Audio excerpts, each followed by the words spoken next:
নমস্কার বন্ধুরা, আল্লাহর কুকিং চ্যানেলে সবাইকে স্বাগত জানাই। দেখো আজকে সর্ষে ইলিশ করেছি, অনেকদিন পরে করলাম, যেহেতু স্কুলে ছুটি পড়ে গেছে, গরমের ছুটি, সেই কারণে আজকে নিজেই বাজারে গিয়েছিলাম। তো ইলিশ মাছটা দেখে খুব পছন্দ হয়েছিল, সেই কারণে নিয়ে এসেছিলাম। আর ভাবলাম একটু সর্ষে ইলিশ করি। এমনি মেয়ে বলেছিল কালো জিরে দিয়ে প্লেন করতে, তাই বললাম যে ঠিক আছে অন্যদিন করে দেবো, আপাতত আজকে 4 পিস দিয়ে আমি এই সর্ষে বাটাটা করেছি। দেখো তার প্রথমে মাছগুলোকে ধুয়ে পরিষ্কার করে নিয়েছিলাম, লবণ আর হলুদ মাখিয়ে রেখেছি। আর পাশে কালো সর্ষে অল্প, আর যেটা হলুদ সর্ষে হয় সেটা বেশি করে ভিজিয়ে রেখেছিলাম। আর কিছুটা পোস্ত নিয়েছি, ওটা মিক্সিং জারি দিয়ে আমি ওটাকে ব্লেন্ড করে রেখেছি। তার সঙ্গে 2টো কাঁচা লঙ্কা দিয়েছিলাম। দেখো মাছগুলোকে কাঁচাই রান্না করা যেত, কিন্তু কাঁচা রান্না মাছ আমার মেয়েরা খুব একটা খেতে চায় না, সেই কারণে সামান্য হালকা করে আমি একটু উল্টে পাল্টে ভেজে নেব। দেখো খুব একদম সামান্য হালকা করে ভেজে নেব, যাতে মাছের যে একটা আষ্টে গন্ধ থাকে সেটা হচ্ছে কি না থাকে। ওরা যে কোনো মাছই একদম কাঁচা একটু ভালো করে না ভাজলে ওরা খেতে চায় না, জানি না এটা খাবে কি না। তারপরে দেখলাম বড় মেয়ে খেয়েছি, ছোটো মেয়ে খায়নি। ও মাছ একটু ডিপ ফ্রাই করে না ভাজলে একদম খেতেই চায় না আমার ছোটো মেয়ে। যাই হোক, দেখো মাছগুলোকে আমি হালকা করে ভেজে তুলে নেব। খুব বেশি ভাজবো না, কারণ ইলিশ মাছ খুব বেশি ভাজলে ভাজা খাওয়ার জন্য ঠিক আছে, কিন্তু যখন সর্ষে বাটা বা অন্য বেগুন দিয়ে কালো জিরে দিয়ে যেগুলো ফোড়ন দিতে হয়, এগুলো হালকা করে ভেজে নিলেই হবে। তা বন্ধুরা দেখো সব মাছগুলো আমি ভেজে নিয়েছি। মাছটা ওজন ছিল 800 গ্রাম, যথেষ্ট বড় ছিল, সামান্য ডিমও হয়েছিল।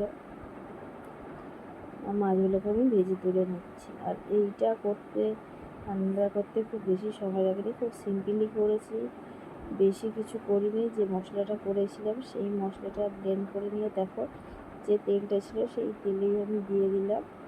দেওয়ার পরে সামান্য হলুদ গুঁড়ো আর লঙ্কার গুঁড়ো দেবো, যে যেমন লবণ খাও তার অনুসারে সেরকমভাবে স্বাদ অনুযায়ী লবণটাও দিয়ে দেবে। দেখো দিয়ে আমি এটাকে নেড়ে চেড়ে নেব। দেখো এখানটায় খুব বেশি ভাজার দরকার নেই, জাস্ট 1 মিনিটেরও কম, 30 থেকে 40 সেকেন্ডেও এটা নেড়ে চেড়ে নেবো। নেওয়া হয়ে গেলে যে ব্লেন্ডারে একটু সামান্য জল দিয়ে বাকি জলটা আমি দিয়ে দেবো মশলাটা ধুয়ে। আমি দিয়ে দিলাম। দেওয়ার পরে প্রায় মিনিট খানিক ফুটে উঠলে আর সামান্য একটু জল দেবো, কেননা হচ্ছে কি মাছগুলোকে একটু সামান্য যাতে ডুবে থাকে সেই জন্য দিতে হবে। খুব বেশি দেওয়ার দরকার নেই, একদম সামান্য। ধনেপাতার টুকরোও পড়ে গেছে। যাই হোক, এবারে মাছগুলোকে 1 মিনিট ফুটলে আমি মাছগুলোকে দিয়ে দেবো। আর সর্ষে খুব বেশি ফোটানোর দরকার নেই, এখন ফুটে গেছে, এবার মাছগুলোকে দিয়ে দিচ্ছি।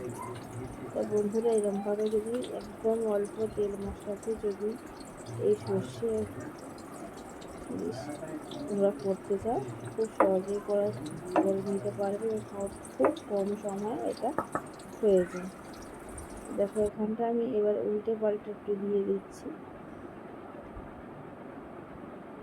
আর বন্ধুরা আমার এই রেসিপি যদি ভালো লেগে থাকে তাহলে অবশ্যই লাইক করবে, কমেন্ট করবে, শেয়ার করবে, আর অবশ্যই আমার পাশে থেকো বন্ধুরা।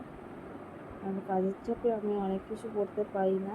যাই হোক দেখো 2টো কাঁচা লঙ্কা দিয়েছি, আর একটু সামান্য চিনি দিয়েছি, আর সাদা ভুজিয়ে লবণ দিয়েছি। অনেক কিছু স্কিপ করে গেছে বন্ধুরা, কেননা আমাকে একাই সব কিছু করতে হয়, সেই কারণে। তা দেখো এখানটায় নামাবার আগে আমি সামান্য কাঁচা সর্ষের তেলও দিয়ে দিয়েছি। দেখতে পাচ্ছি এটা খেতে আরও টেস্টি, ওই গরম ভাতের সঙ্গে তো প্রচণ্ড ভালো লাগে। তা বন্ধুরা যদি আমার এই রেসিপি ভালো লেগে থাকে তাহলে অবশ্যই লাইক করো, কমেন্ট করো। হয়ে গেছে, এবার আমি নামিয়ে নেব। বন্ধুরা আজকে রেসিপি এই পর্যন্ত, আবার নতুন রেসিপি নিয়ে চলে আসবে। ভালো থেকো, সুস্থ থাকো, আর প্লিজ আমাকে সাপোর্ট করো।